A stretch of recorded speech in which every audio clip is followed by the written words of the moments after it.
Murder is. This will be a performance and an exhibition about what murder looks like in the UK.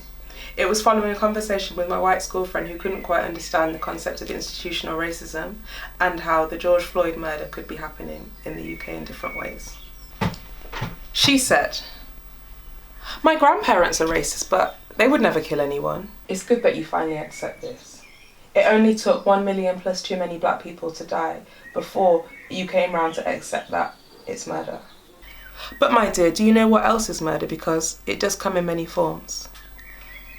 Murder is taunting a black person on the road and laughing at them when they feel scared after your dangerous driving and leaving them to navigate through traffic when you drive off because in your eyes they're just a black shit. Murder is calling the police saying a black man is harassing me just because he asked you to put your dog on the lead. But you know the state of this world and you decided to weaponize your whiteness. Murder is when the same police that are supposed to protect you ask you why you feel that it's a racist attack, even though the case facts tell you that it is.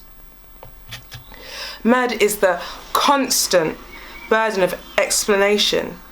You're always wrong until you prove that you're right. Murder is making life so hard for the black man that he's so emotionally depleted when it comes time to being the husband and the father that every family needs.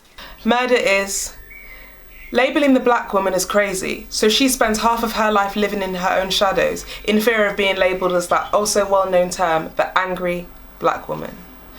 Murder is that words like angry and black seem to be first cousins and man and woman cousins once removed. Murder is not taking personal responsibility and actively challenging, but it is listening and not always doing. Murder is having two mouths and no ears. Murder, murder, murder. Murder is a black parent telling their beautiful, gorgeous, melanated daughter or son to lighten their skin to get ahead in life. Murder is not telling them that they're beautiful just as they are, even when they know that they're in the minority. Murder is mispronouncing my name because it doesn't feel natural to you. But as a black person, I had to learn to say Abigail, Amy, and Neve. Murder is silencing the black woman and dismissing the black man. Murder is the inappropriate stop and searches and justifying those statistics outside the London Library. Murder is being so scared to have children because you know that we're in a system that they aren't going to have the same access as people that don't look like them. Murder is making BAMES crabs in a bucket. Murder is redlining in social housing and using economic geography to restrict the ethnic groups to one city area. Murder is making life so expensive for them in that city area and then telling them that they make poor financial choices. Murder is knowing this but not speaking up. We all have blood on our hands if we keep looking at injustice but we turn the other cheek. She said, "Oh, not racist. I mean," no, my dear. It's been said. It was murder.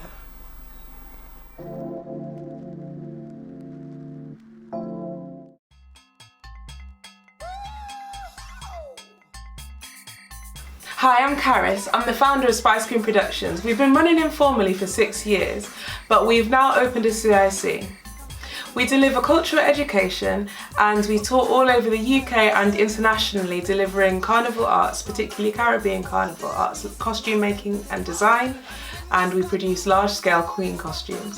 I work with an amazing team of professional designers and choreographers, mainly Chacelin and Emma, but we do a lot of ad hoc work with the black community and people of other communities that enhance our work. As well as carnival artists, we are sociologists and come from psychology backgrounds.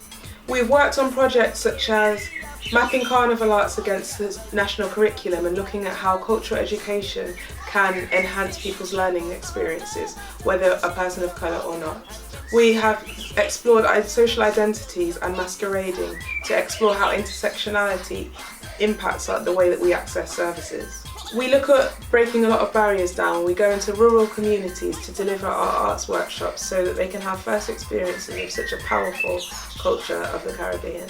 We've been working in partnership with other organisations such as youth charities, special needs organisations for people to understand their rights, about accessibility and making policies and services more diverse.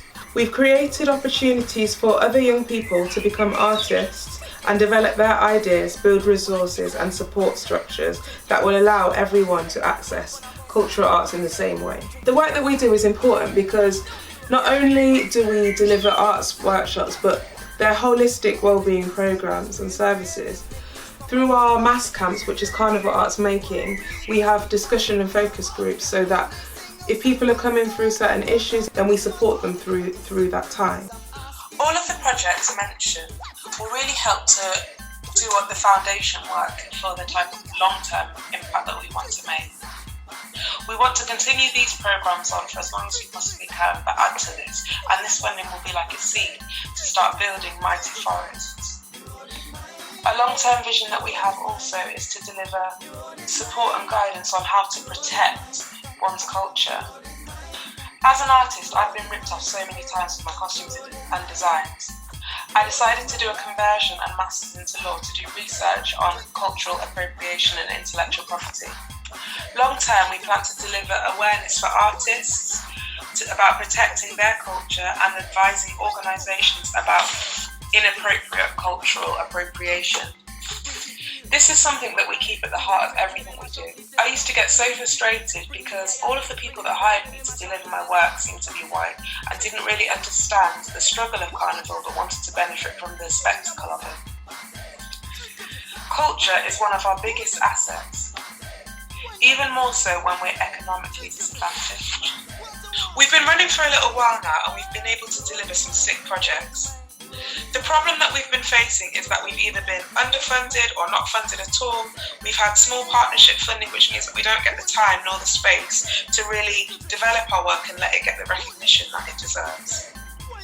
What we're asking for with your help is to have a venue in town that we can rent out and use as a space that we can deliver our projects from. The Heavy as the Head project is about working with the community to get an accurate picture of the issues that ethnic minorities face, with a special focus on Black people. Because we understand the impact of intersectionality, we want to develop the talk packs. Now, this comes from the time that every young person has to have a talk with a significant older. It might be their parent or their grandmother. For some, it's a coming of age talk, but for me, in my experience, it was about what to do if the police stopped you. And this experience with my parents has been a real lifeline, as I have been stopped inappropriately before several times by the police. The purpose of this is really about managing the issues that we might face during life, and we're going to work in partnership with lawyers, medical professionals, sexual health providers, police officers, and we're going to be giving tips about what to do when we come into contact with these people and services. These packs are downloadable and accessible to all of the providers that we will come into contact with. We're going to be working with qualified psychotherapist and a counsellor to explore the depth of post-colonial trauma, and we want to design a resource that will directly address this issue. This will enhance our work because although we know that the work we do is very impactful, we think that it would have a greater impact if we had the structure or a resource to support the work that we do to manage the long-term impacts. The Tithe, or the First Hurdle project, is about removing some of those financial barriers that ethnic minority communities face. Economic barriers are generally the first and biggest barrier that we all have to overcome. It has been so many times for me. When we went into lockdown, we had to make a change with all the in real life projects that we design. And the same laptop that I've been planning to change when I finally get that money decided to break. But I was blessed with £500 of emergency funding to put down the first £500 for the laptop, and then I put the rest on my credit card. This is what the First Hurdle project is about, really just making up to £500 for anybody, particularly Black, but any ethnic minority person that is experiencing an element of financial hardship or a financial barrier. The Radical Self-Love Project is targeted to Black male and female community leaders and community members. This is about how to take care of yourself during microaggressions and any situation that might arise when you're navigating through life. We'll have guided meditation with ethnic minority voices because for some, me included, it can be quite triggering to hear European voices. So that's really what the Radical Self-Love Project is about. And we've done a lot of projects that have explored the notion of masquerading and the roles that we play in society. We have delivered some research projects about how our internal and external identities shape our experience of life, and we've explored this with a variety of projects in the work that we've done. We would like to adapt this element of our service in more detail, and I believe that if we have better conversations about where we come from, what we believe and what we're striving for, it would give us a lot more confidence in the experience of life.